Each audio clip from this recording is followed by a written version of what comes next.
En la República Dominicana se está discutiendo la necesidad de un pacto fiscal. La gente se pregunta, bueno, ¿qué impacto puede tener esto? Vamos a ver el efecto que pudiera tener un aumento de los impuestos o el efecto que pudiera tener una modificación de los gastos. Y para eso, para que nos diga qué es en primer lugar un pacto fiscal y segundo, qué efectos pudiera tener sobre la sociedad, sobre el bienestar de la gente, vamos a tener hoy, esta noche, a un experto internacional, Maynor Cabrera, quien es asesor a nivel de organismos multinacionales, así como también es una persona que pertenece al CEQ Institute. Y vamos a darle la oportunidad que nos explique de principio qué es esto del CEQ Institute. Es un instituto que fue creado en el año 2013 en la Universidad de Tulane, pues con la misión de analizarse una pregunta. América Latina en la década pasada tuvo en realidad una mejora muy importante en la desigualdad. La desigualdad pues es uno de los problemas más grandes que tiene América Latina y durante mucho tiempo pues han habido herramientas de análisis económico que permiten analizar el crecimiento económico, por ejemplo estos diagnósticos del crecimiento que realiza Ricardo Hausmann, pero no había una herramienta que permitiera hacer un análisis completo de cómo afecta la política fiscal a esta desigualdad. Regularmente se hacían análisis de un lado de la moneda, solo viendo la parte de los ingresos o viendo solo la parte del gasto. Pero ¿qué pasa si analizamos qué tan comprometidos están los países a reducir la desigualdad a través de las acciones del gobierno? Pues es una herramienta que nace en la Universidad de Tulane gracias al liderazgo y las ideas de la profesora Nora Lustig, que pues ella ideó una metodología con un grupo de colaboradores enfocada pues a recoger pues todo el consenso que había en términos de análisis de la desigualdad, pero a darle forma en una herramienta completa que hace un análisis de 360 grados de qué es lo que están haciendo los gobiernos, que a la larga reflejan acuerdos sociales respecto a la reducción de la igualdad. De la desigualdad. De la desigualdad. Entonces, vamos a ver, nosotros tenemos como instrumento, por el lado de lo que se conocería como un pacto fiscal, todo un conjunto de impuestos y tenemos un conjunto de gastos. Son transferencias, gasto en educación, gasto de salud. Y por el lado de los impuestos tenemos ahí diferentes figuras, como es el caso de impuestos sobre la renta, como es el ITEVIS o el IVA, en diversos países lleva ese nombre, los impuestos selectivos y así sucesivamente. Ahora, vamos a ver, ¿cómo, digamos, comienza el análisis en materia de este, digamos, instrumento que se ha venido a llamar el CEQ, que es compromiso con la equidad? Ese instrumento que tú señalas fue ideado y que ha sido promovido y que se ha utilizado en diversos países por la profesora Nora Lustig, quien es una persona que tiene décadas aportando a lo que es el conocimiento de nuestras sociedades. ¿Cómo comienza ese análisis con ese instrumento de la profesora Lustig?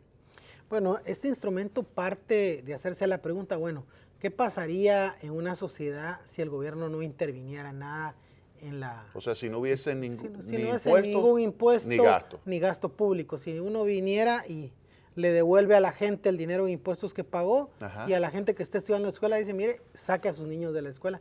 ¿Cómo estaría en una distribución de mercado? O sea, una distribución de qué es lo que genera el mercado. Bueno, entonces parte ese análisis y la idea es Pero el mercado, vamos a ver, vamos a comenzar con algo. O sea, esa remuneración del mercado significa que hay una persona que tiene un capital humano, es decir, tiene un nivel educativo, y el mercado lo remunera. Lo remunera.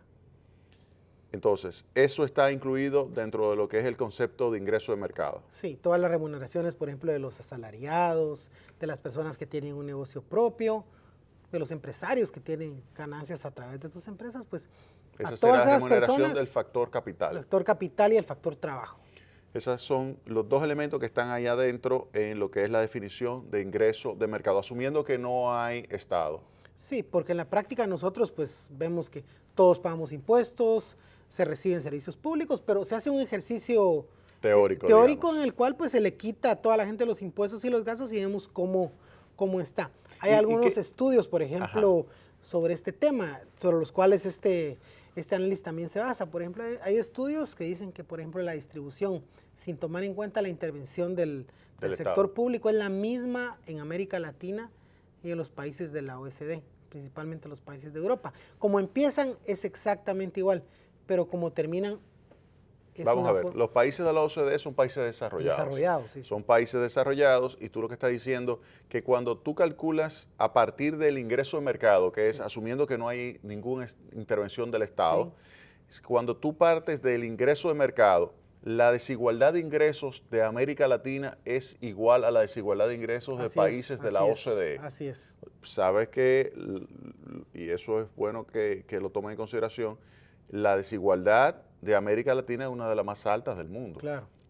Entonces, lo que significa que algo está sucediendo en los países de la OCDE que no sucede en los países de América Latina y que ayuda a reducir la desigualdad. Claro, porque cuando vemos el resultado final, ya cuando incluimos toda la acción del sector público, la desigualdad se reduce muy poco en América Latina y en Europa pues tenemos países con niveles de igualdad bastante elevada, como los escandinavos, por ejemplo, para ir en un caso extremo. Pero entonces, antes de entrar con el Estado, vamos a quedarnos con esto de ingreso de mercado. Entonces tú señalas que ahí están los salarios, ahí se incluye también la remuneración del factor capital, que son, digamos, la rentabilidad de las empresas que se colocan a través, y se ha visto por el lado de la persona, sería como los dividendos que recibe esa persona. Intereses. Los intereses, alquileres. en caso de que yo haya ahorrado y lo tenga guardado, lo que me pagan de intereses entra en el concepto de ingreso de mercado, los alquileres y el concepto de transferencias de pensiones, por ejemplo. Por ejemplo.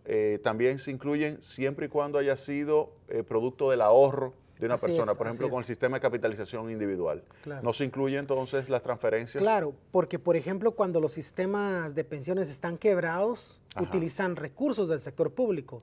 No de las contribuciones pero ahí del no pasado. Se incluiría. Ahí no se incluiría porque es parte de la acción del sector público, que es lo que se desea incluir en el análisis. Entonces se limpia de ese tipo de pensiones. No se incluyen en lo que sería esa definición del ingreso de mercado. Entonces partimos de ese ingreso de mercado y señalas que puede ser sumamente injusto en América Latina, al igual que países de la OCDE.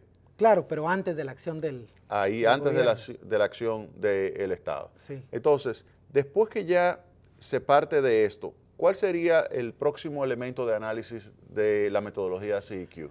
Bueno, pensemos en una persona, en un asalariado, pues ¿cuál es el primer contacto que va a tener con el sector público? Va a ser, en su ingreso va a ser con los descuentos que le hacen el impuesto sobre la renta. Pero bueno, aquí también hay que tomar en cuenta, y de hecho en esos análisis se toma en cuenta la estructura que tiene el empleo, porque no en América Latina una realidad muy importante es la informalidad. Entonces, a través de encuestas de hogares que le preguntan a las personas sobre su situación laboral, pues se indaga cuánto gana la persona, pero si efectivamente tiene un empleo formal y está pagando impuestos. Lo que vemos, por ejemplo, es que en América Latina, al contrario que en Europa, es muy pocas las personas que están pagando impuesto sobre la renta, los asalariados. Los impuestos personales son muy bajos, o sea, los impuestos personales al ingreso son muy bajos, no porque la gente pague poco, algunos van a decir, pero si yo pago bastante, me descuentan una cantidad importante. No, el grupito de personas que tiene en cierta forma el privilegio de tener un empleo formal es muy reducido en América Latina, por lo tanto, la recaudación del impuesto que paga impuestos sobre esos salarios es muy baja. También tenemos empresas individuales, las cuales también son empresas informales, entonces tenemos una cantidad reducida, ¿verdad? Ahí más bien la parte importante que paga impuestos son las empresas, ¿verdad? Pero las empresas no las incluimos en el análisis porque en realidad no hay un acuerdo en la literatura económica, no hay un acuerdo teórico de quién en realidad está pagando el impuesto a las empresas, que lo paga el consumidor, las empresas se lo trasladan. Con mayores niveles de precio. Exacto, con mayores precios, o las empresas le descuentan a sus trabajadores o contratan menos trabajadores por los impuestos, o bien las empresas absorben esos mayores impuestos como menores utilidades. No hay un acuerdo en la literatura sobre eso, entonces como no hay un acuerdo no se incluye eso, solo se incluye la parte de los impuestos personales al ingreso. Entonces tenemos el ingreso de mercado y a eso le restamos el pago de los impuestos directos, como es el caso del impuesto sobre la renta de personas físicas, los impuestos sobre los dividendos y los impuestos sobre ingresos por intereses, por ejemplo. Claro. Esos serían 3 figuras impositivas que se le deducen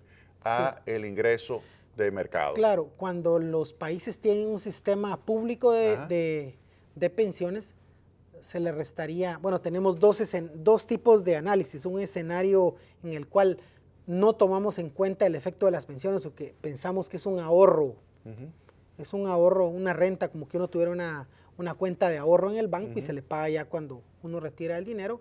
Es el análisis benchmark, el análisis base, y luego tenemos un análisis de seguridad donde le estaríamos descontando esos pagos por concepto de contribuciones a la seguridad social para pensiones. Vamos a quedarnos con uno de esos análisis, no podemos quedar únicamente con el base, vamos a quedarnos con este y simplemente decir, tenemos ya el ingreso de mercado. A ese ingreso de mercado le quitamos los impuestos directos y nos quedamos entonces con qué definición de ingreso. Con una definición de ingreso neto de mercado. Y con eso se calcula entonces la desigualdad de ingresos. El efecto que va a tener los impuestos directos conforme va progresando. Y antes de irnos a la pausa, simplemente decir si esto es un efecto que aumenta la desigualdad o la reduce.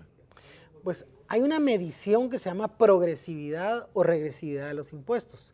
Pero un impuesto es progresivo. Antes de decirme eso, simplemente dime, ¿aumenta o disminuye el pago de impuestos sobre la renta la desigualdad?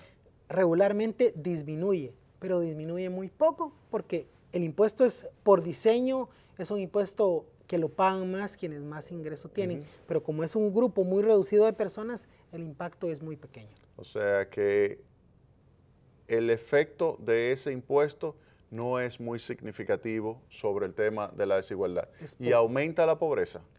Aumenta, pero en realidad no aumenta la pobreza porque en realidad los pobres no están pagando impuestos sobre la renta. Más bien los pagan personas que no son pobres. Vámonos a la pausa y retornamos en breve con Minor Cabrera y Tecnopol.